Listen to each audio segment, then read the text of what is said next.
Апостолски дела 19 глава.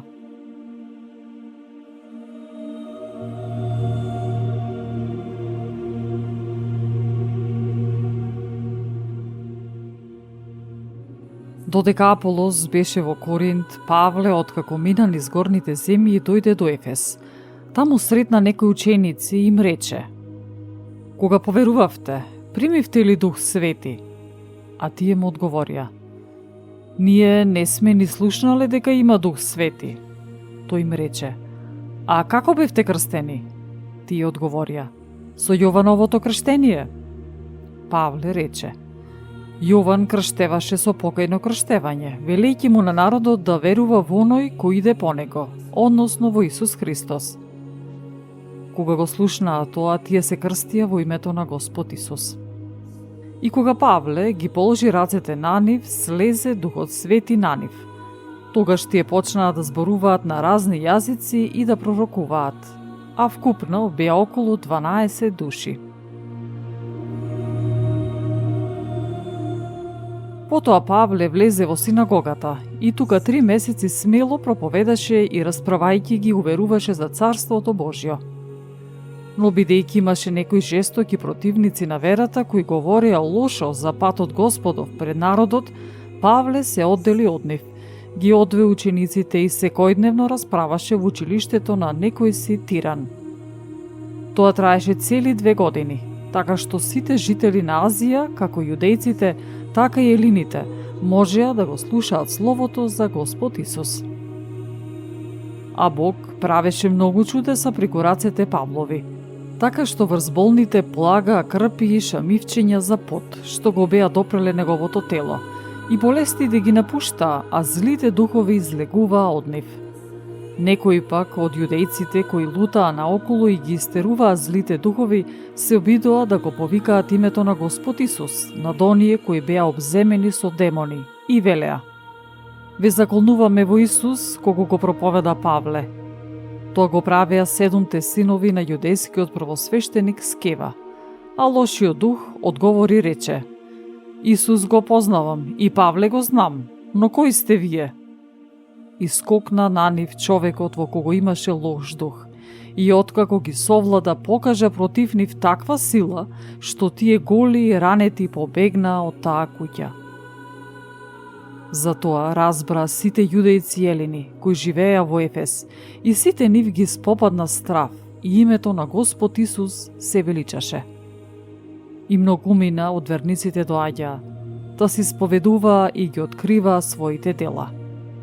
А мнозина од оние кои правеа магии, собирајќи ги книгите своји, ги гореа пред сите, дури ја пресмета и нивната цена и најдоа дека чинат до 50.000 сребреници.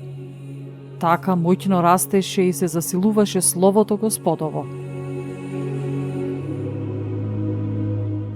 А кога се сврши тоа, Павле науми, откако ќе мине Македонија и Ахаја, да оди во Ерусалим, па рече: Штом ќе бидам таму, ќе треба да го видам Рим.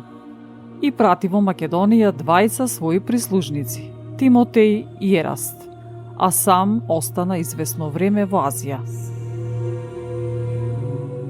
Во тоа време се создаде голем бунт против патот Господов. Некој си златар по име Димитриј, кој правеше сребрени храмови за Артемида и на занаетчиите им овозможуваше со тоа не мала заработувачка.